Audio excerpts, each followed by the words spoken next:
আসবে বিটকয়েন্স, যেটা অলরেডি চলে আসছে। আরেকটা আসবে, সেটা হলো ক্যাশলেস সোসাইটি। কি বললাম বলেন?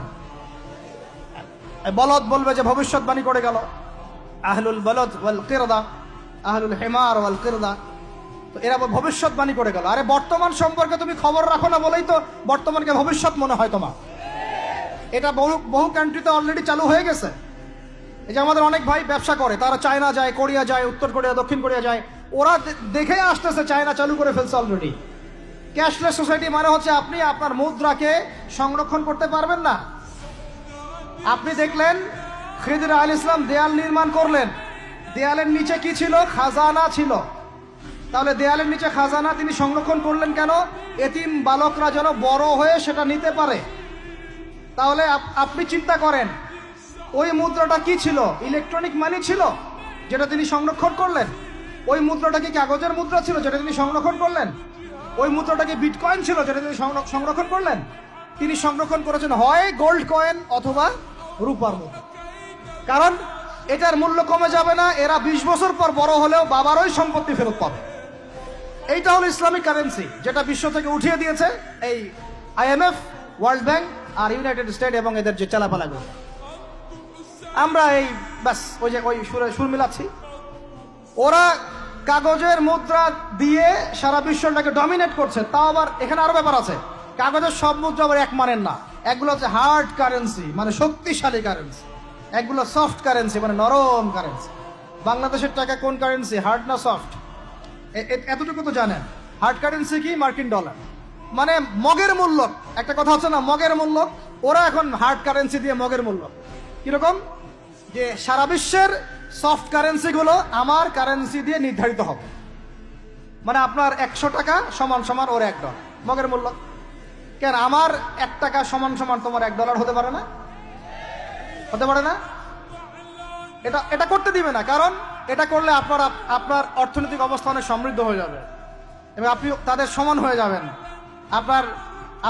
আপনি যে দামে তেল কিনবেন তাকেও সে দামে তেল কিনতে হবে। তো ওরা এটা ধরিয়ে দিল। শুধু তাই না, IMF এর মাধ্যমে, ফেডারেল রিজার্ভের মাধ্যমে, ওয়ার্ল্ড ব্যাংকের মাধ্যমে তারা এটাকে, আমরা দ্বিতীয় বিশ্বযুদ্ধের পরের কথা বলছি, ওই সময় ব্রেটন উড কনফারেন্স হয়েছে। পড়ে দেখুন, ব্রেটন উড কনফারেন্স হয়েছে। মার্কিন ডলারকে সারা বিশ্বের রুলিং মানে কারেন্সি হিসেবে ওরা নির্ধারণ করল, মগের মূল্য।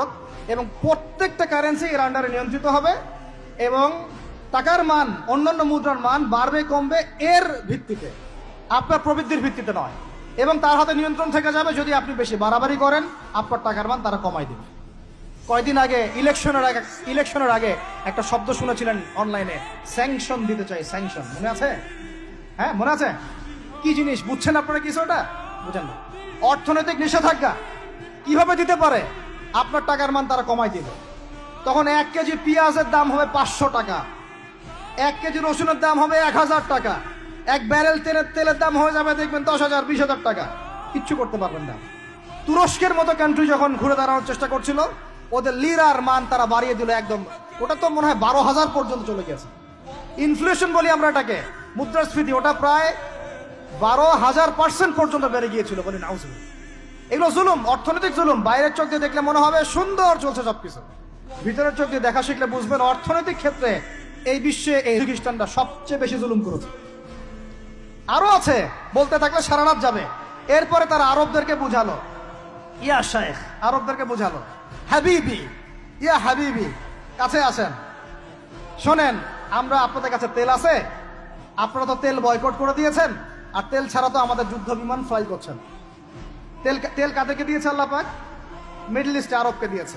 ঠিক আছে, এখন হাবিবিকে বলা হচ্ছে আপনারা তো তেল বয়কট করে দিলেন। এটা করেছিল বাদশাহ ফয়সাল, বলেন রাহিমাহুল্লাহ। উনি একজন সাহসী নেতা ছিলেন, এই জন্যই তাকে গুপ্ত হত্যা করা হয়েছে।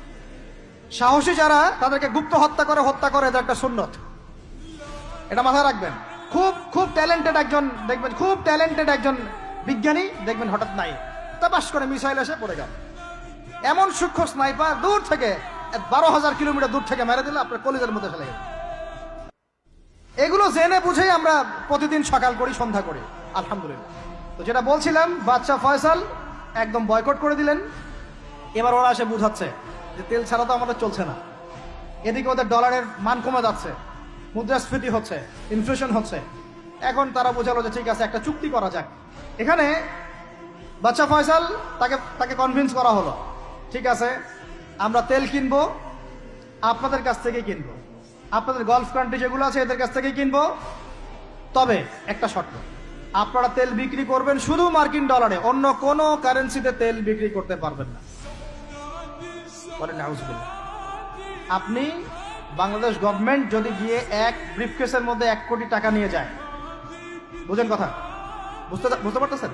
1 কোটি টাকা আমাদের টাকা নিয়ে গিয়ে যদি বলে শেখ হাবিবি আমাকে তেল দাও, ওরা বলবে তেল দিতে পারবো না, খালাস, কুল্লু খালাস, এখান থেকে বের হও। কথা বুঝতে পারেন নাই? 1 কোটি কি দিবেন?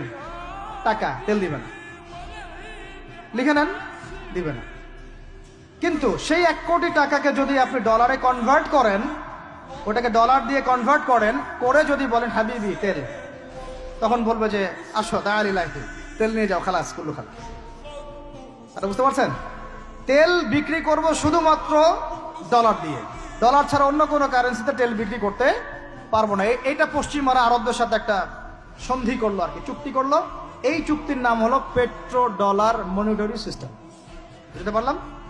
Petro dollar monetary system. এর বদৌলতে আরবের মরুভূমি হয়ে গেল এখন একদম অট্টালিকার প্রাসাদ। বোঝা যায়? মরুভূমিগুলো হয়ে গেল কি অট্টালিকার প্রাসাদ, আর বাকি পুরো মুসলিম উম্মার উপর দেখেন কি দুরবস্থা। শুধু তাই না, ওই ডলার হলো একদম লিডার, কারেন্সির লিডার।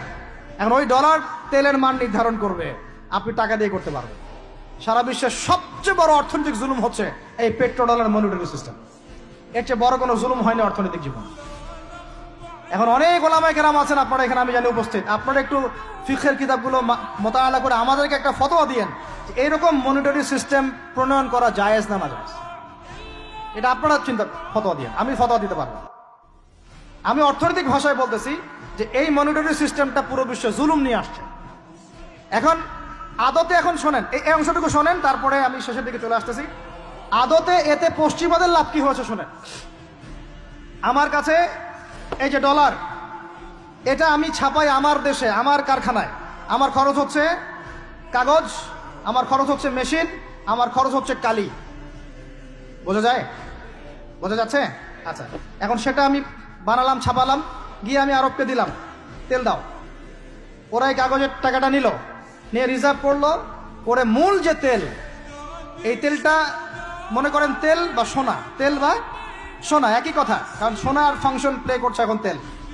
এখন তো যেহেতু গোল্ড দিনার নাই, দিরহাম নাই, এই তেলটা তারা নিল, নিয়ে ওদের দেশের আন্ডারগ্রাউন্ডে বাংকার আছে, গ্যালনকে গ্যালন তেল রিজার্ভ করতে থাকলো, এমনভাবে রিজার্ভ করতে থাকলো যে বিগত আগামী 30 বছর যদি বিশ্বে কোনো তেল নাও থাকে, ওরা চলতে পারবে, প্লেন উড়াইতে পারবে।